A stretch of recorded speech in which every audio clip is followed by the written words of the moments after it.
Hi guys. Bank Nifty में breakout हो चुका है या नहीं हुआ है? बैंक निफ्टी का नीचे के टारगेट्स अचीव करेगा? चलिए देखते हैं। बैंक निफ्टी में ना एक पैटर्न बन रहा है जिसको हम लोग भूल के भी छोड़ नहीं सकते क्योंकि एक बहुत अच्छी एक्यूरेसी वाला पैटर्न है। देखिए पैटर्न का क्या होता है ना, पैटर्न सिर्फ एक स्ट्रक्चर बता रहा होता है मार्केट का। ऐसे नहीं कि वो डायरेक्टली ट्रेड है, जाओ और ले लो, ऐसा नहीं होता। उसमें ट्रेड की अलग अलग अपॉर्चुनिटीज़ बनती हैं। तो यहाँ पर हम लोग जो देख रहे हैं ये हेड एंड शोल्डर्स है। जो कुछ ऐसा दिख रहा है, ये लेफ्ट शोल्डर, ये हेड और ये राइट शोल्डर, है ना। और इसके बाद ये सारा जो एरिया है ना, ये सारा अभी टेस्टिंग कहलाता है। टेस्टिंग क्या होता है? ये कंफर्म करना कि जो पैटर्न बना है वो सही है या नहीं, मार्केट ये टेस्ट करती है। टेस्टिंग के लिए एक एरिया असाइंड होता है, एक तरीके से अनसेट एरिया होता है। ये ऐसा मत सोचेगा कि किसी ने आकर के मुझे बताया। टेस्टिंग में यूजुअली एक एरिया असाइंड होता है। ये रीसेंट हाई जो होता है ना, यहाँ से ऊपर अगर मार्केट चली जाती है तो ये पैटर्न फेल हो जाता है। बट अगर यहाँ से नीचे नीचे मार्केट रहती है तो पैटर्न एक्टिव रहता है। अभी के केस में अगर आप क्लियरली देखें तो इस हाई से नीचे मार्केट सस्टेन कर रही है। थोड़ी टेढ़ी लाइन है, फिर भी मार्केट इससे नीचे ही सस्टेन कर रही है। ठीक है ना। अब जरा देखते हैं कि इसने क्या किया है। जैसे ये पैटर्न बना, ये जो रेड वाली आप नेकलाइन देख रहे हैं, इस नेकलाइन के नीचे जाते ही मार्केट ने 1, 2, 3, 4, 5 ग्रीन कैंडल्स दी। और छठी कैंडल जो दी वो रेड दी, क्योंकि यहाँ पे एक नेकलाइन थी जहमत करके। ज़्यादा कुछ इंटरेस्टिंग रेड कैंडल नहीं थी ये, छोटी मोटी रेड कैंडल थी। ज़्यादा बॉडी का साइज भी बड़ा नहीं था, विक का साइज भी कुछ बड़ा नहीं था। तो इग्नोरेबल कैंडल है, इसका कुछ नहीं कह सकते। ठीक है, मतलब ये एक वेस्टफुल डे था कह सकते हो आप, मार्केट में लो वॉलेटिलिटी डे कह सकते हो। यहाँ पर इस पूरे टाइम में मार्केट ने कन्फ्यूजन दिखाई और उसके अगले ही दिन मार्केट ऊपर की तरफ भाग गई, बहुत बड़ा। तो ये उल्टा बैठना था, मार्केट उल्टी चली गई। बट मान के चलिए ये पूरा एक टेस्टिंग का जोन था, तो मार्केट तो कहीं भी जा सकती है इस पूरे एरिया में टेस्टिंग के लिए। तो ये पूरा गार्डन अवेलेबल है इसके पास। अब मार्केट टेस्टिंग किसी भी तरीके से कर सकती है और इसके अंदर मिलती है हमें अपॉर्चुनिटी। तो अगर यहाँ से अगर हमें इस हाई के पास कोई भी बेरिश कैंडल मिलती है, जैसे कि इस बड़ी कैंडल का 50% क्रॉस करती हुई, जो अभी तक क्लियरली नहीं किया उसने, बस वहाँ टेस्टिंग कर रही है। अगर इसे नीचे सस्टेन करती हुई कोई भी कैंडल दिखती है तो ये एक सेलिंग अपॉर्चुनिटी है। कितनी टारगेट के लिए? इतनी हाइट वाले टारगेट के लिए यहाँ तक। तो ये हमारा टारगेट लगभग बैठेगा 43,100 तक का डेली चार्ट के अंदर। और अप साइड पे हमारा पैटर्न फेल होने का या फिर स्टॉप लॉस का 44,560 ऑलमोस्ट।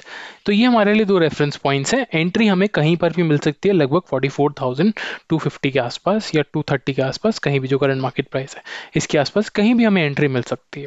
ठीक है, ये पैटर्न हो सकता है। अब इस पूरे दौरान, ये तो देखिए एक डेली चार्ट हो गया, हम सिर्फ डेली पे थोड़ी बात करेंगे। अगर हमें ट्रेड प्रॉपरली करना है तो हमें छोटे टाइम फ्रेम में भी जाना पड़ेगा। तो छोटे टाइम फ्रेम में चलें अगर, तो ज़रा हम लोग 15 मिनट का चार्ट एक देखें। नीचे चलते हैं, 15 मिनट के चार्ट पे गए और यहाँ पर देखिए कुछ कुछ हो रहा है। कुछ कुछ क्या हो रहा है? मार्केट एक तरीके से बिहेव कर रही है। चलिए 21 तारीख से देखते हैं। जैसे हमने निफ्टी के अंदर देखा, मैं वही तरीका आपको इसमें भी समझाता हूँ।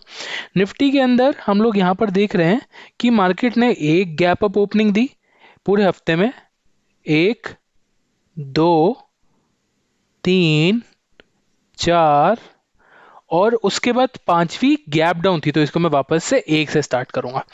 अब ये जो 4 गैप अप ओपनिंग्स है ना, पहली 4 ये अप हैं, माइंड रखिएगा, अप हैं। और पांचवी जो है ना, ये डाउन है। तो समझने वाली बात है, मार्केट ने अपना स्ट्रक्चर शायद बदल लिया है।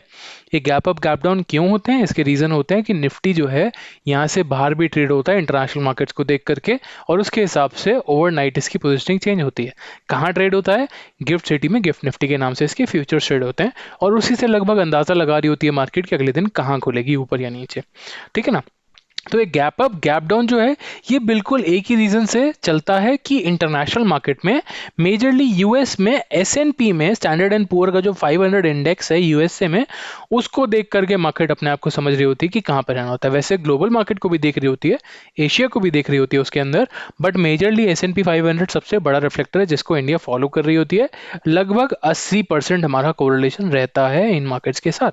ठीक है, क्योंकि यूएस के साथ सारी मार्केट्स लगभग 80% कोरिलेटेड होती हैं ऑन एन एवरेज। चलिए, अब यहाँ पे समझने वाली बात यह है कि 4 गैप अप और 5वां गैप डाउन, इससे स्ट्रक्चर जो चेंज हुआ, फिर आने वाले दिनों के लिए इसमें कुछ है या नहीं है।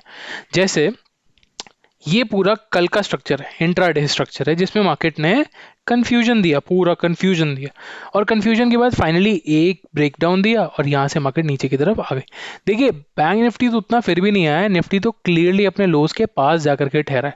तो मतलब ये तो बिल्कुल ही मतलब एक और बेरिशनेस है बैंक निफ्टी के लिए, कि बैंक निफ्टी उतना बेरिश नहीं हो पाया जितना उसको हो जाना चाहिए था, क्योंकि मार्केट ओवरऑल अपना स्ट्रक्चर चेंज कर चुकी है, गैप डाउन से कंफर्मेशन आ चुका है। तो अब आने वाले हफ्ते में हम लोग क्या देख सकते हैं? देखिए एक तो पैटर्न हमारे पास है ही ब्रॉडली, हमने डेली चार्ट में डिस्कस कर ही लिया है।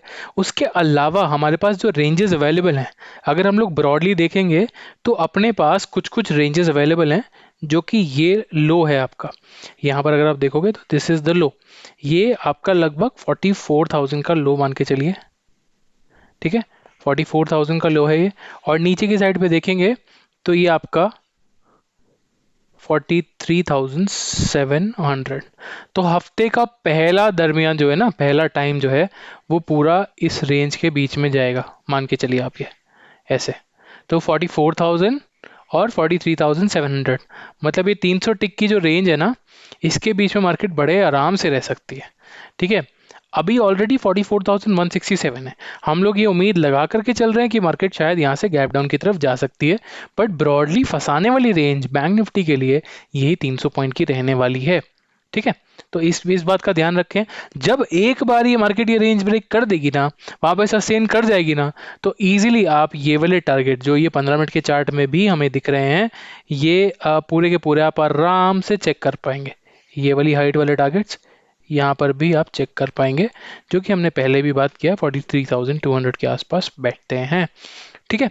तो पहले कंफ्यूजन समवेयर हियर, उसके बाद ब्रेकआउट होता है तो क्लियरली 43,200, 500 पॉइंट्स और गिफ्ट के तरीके से, ठीक है। चलिए, so all the best, have a great week ahead, bye bye, happy trading.